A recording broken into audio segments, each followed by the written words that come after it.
जय जय श्री राधे श्रीमद्भागवत महापुराण अनुवाद श्रीमद्भागवत महात्म्यम अथ प्रथमोऽध्याय परीक्षात और ब्रजनाभ का समागम। सांडल्य मुनि के मुख से भगवान की लीला के रहस्य और ब्रजभूमि के महत्व का वर्णन महेश व्यास कहते हैं कि जिनके स्वरूप में सच्चिदानंद गण जो अपने सौंदर्य और माधुर्य आदि गुणों से सबका मन अपनी ओर आकर्षित कर लेते हैं और सदा सर्वदा अनंत सुख की वर्षा करते रहते हैं, जिनकी ही शक्ति से इस विश्व की उत्पात स्थित और प्रलय होते हैं, उन भगवान श्री कृष्ण को हम भक्त रस का आस्वादन करने के लिए नित्य निरंतर प्रणाम करते हैं। नमस्कारण्य क्षेत्र में सूर्यधूर जी स्वस्थ चित्त से अपने आसन पर बैठे हुए थे। उस समय भगवान की अमृतमयी लीला कथा के रसिक उसके रसास्वादन में अत्यंत कुशल सोनकाद ऋषियों ने सूर्य जी को प्रणाम करके उनसे प्रसन्न किया। ऋषियों ने पूछा, सूर्य जी, धर्मराज युधिष्ठिर जब श्री मथुरा मंडल में अनिरुद्ध नंदन वज्रका और हस्तिनापुर में अपने पुत्र परीक्षित का राज्याभिषेक करके हिमालय पर चले गए, तब राजा वज्र और परीक्षित ने कैसे कैसे कौन कौन सा कार्य किया। सूर्य जी ने कहा, भगवान नारायण, नरोत्तम, नर, देवी सरस्वती, महर्षि व्यास को नमस्कार करके शुद्ध चित होकर भगवत धाम को प्रकाशित करने वाले इतिहास पुराण रूप जय जय का उच्चारण करना चाहिए। भगवान नारायण, नरोत्तम, नर, देवी सरस्वती और महेश व्यास को नमस्कार करके शुद्ध चित होकर भगवत तत्व को प्रकाशित करने वाले इतिहास पुराण रूप जय का उच्चारण करना चाहिए। सोनकाद महर्षि जब धर्मराज युधिष्ठिर आदि पांडवगण स्वर्गारोहण के लिए हिमालय चले गए, तब सम्राट परीक्षित एक दिन मथुरा गए। उनकी ये यात्रा उद्देश्य इतना ही था कि वहाँ चलकर बजनाभ से मिलजुले आए।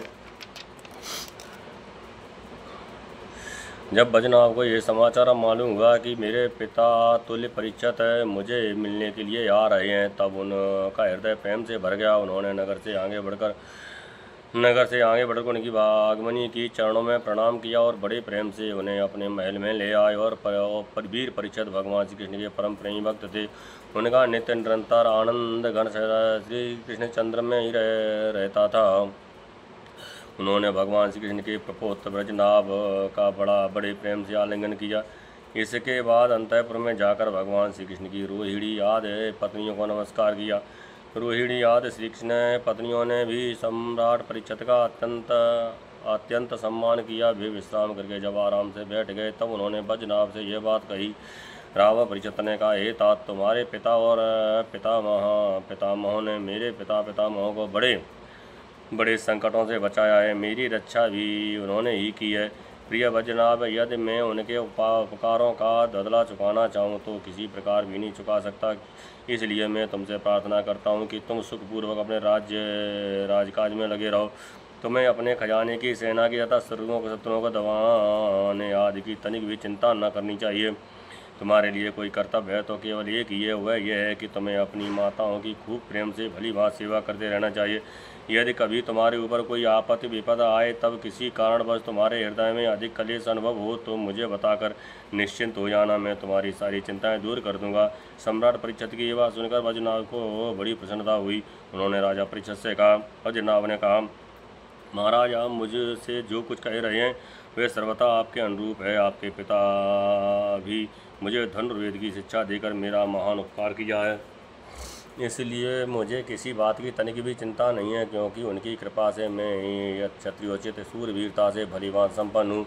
मुझे केवल एक बात की बहुत बड़ी चिंता है, आप उसके संबंध में कुछ विचार कीजिए। यद्यपि मैं मथुरा मंडल के राज्य पर अभिषिक्त हूँ तथा मैं यहाँ निर्जन वन में ही रहता हूँ, इस बात का मुझे कुछ ही पता नहीं है कि यहाँ की प्रजा कहाँ चली गई है, क्योंकि राज्य का सुख तो तभी है जब प्रजा रहे।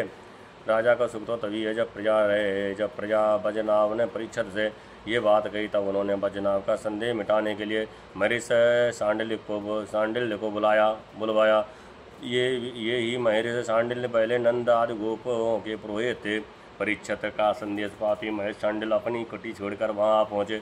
बजनाभ ने विधिपूर्वक उनका स्वागत सत्कार किया और वे एक ऊंचे आसन पर विराजमान हुए।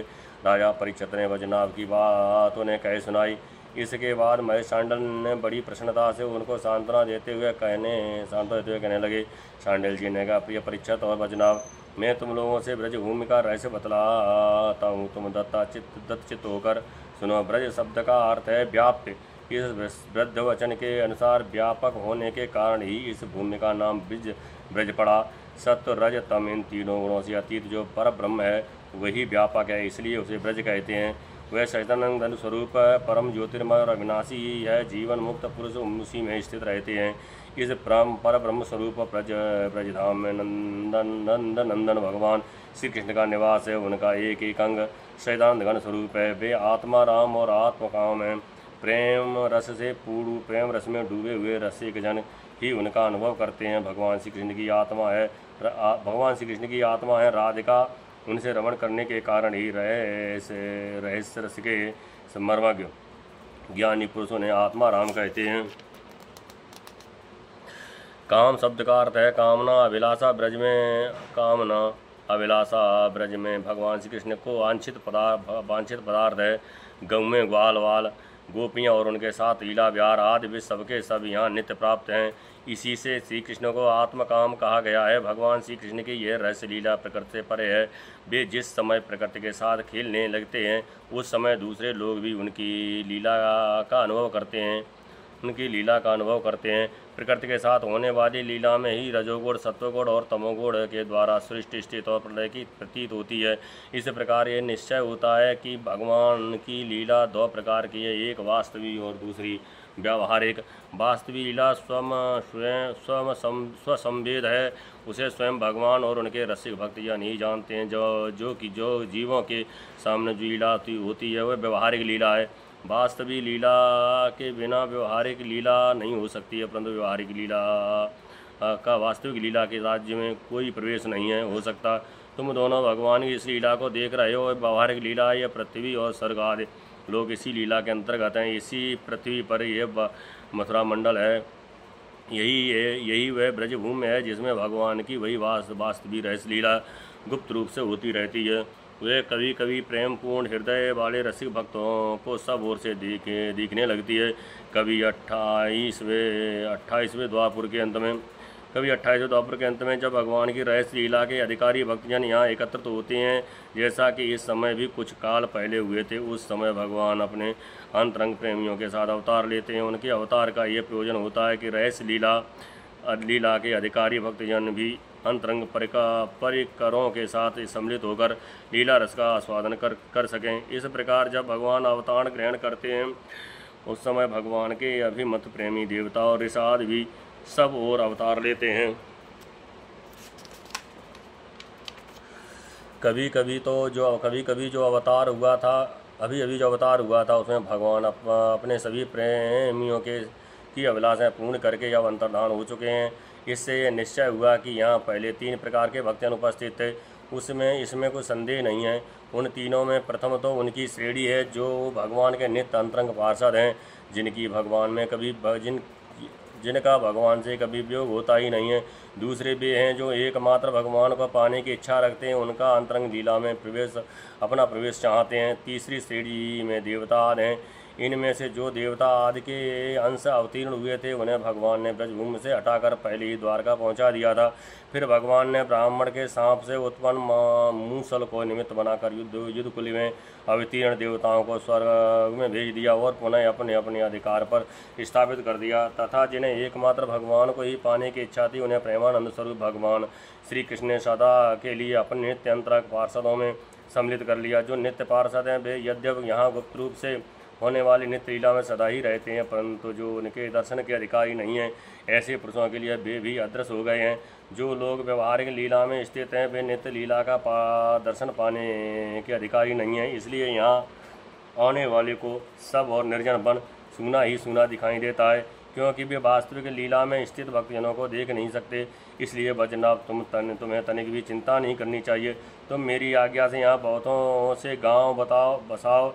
इससे निश्चय ही तुम्हारे मनोरथ की सिद्धि होगी। भगवान श्री कृष्ण ने जहाँ जैसी लीला की है उसके अनुसार उस स्थान का नाम रखकर तो अनेकों गांव बसाओ और इस प्रकार दिव्य ब्रजभूमि का भलीभांति सेवन करते रहो। गोवर्धन, दीर्घपुर, डींग, मथुरा, महावन, गोकुल, नंदीग्राम, नंदगांव, बरसाना आदि में तुम्हें अपने लिए छावनी बनवानी चाहिए। उन स्थानों पर रहकर भगवान की लीला के स्थल, नदी, पर्वत, घाटी, सरोवर, कुंड तथा कुंज, वन आदि का सेवन करते रहना चाहिए। ऐसा करने से तुम्हारे राज्य में प्रजा बहुत ही संपन्न होगी और तुम भी अत्यंत प्रसन्न रहोगे। ये ब्रज भूमि सच्चिदानंदमयी है, अतः तुम्हें प्रयत्नपूर्वक इस भूमि का सेवन करना चाहिए। मैं आशीर्वाद देता हूँ, मेरी कृपा से भगवान की लीला के जितने भी स्थल हैं सबकी तुम्हें ठीक ठीक पहचान हो जाएगी। वज्रनाभ, इस ब्रज भूमि का सेवन करते रहने से तुम्हें किसी दिन उद्धव जी मिल जाएंगे।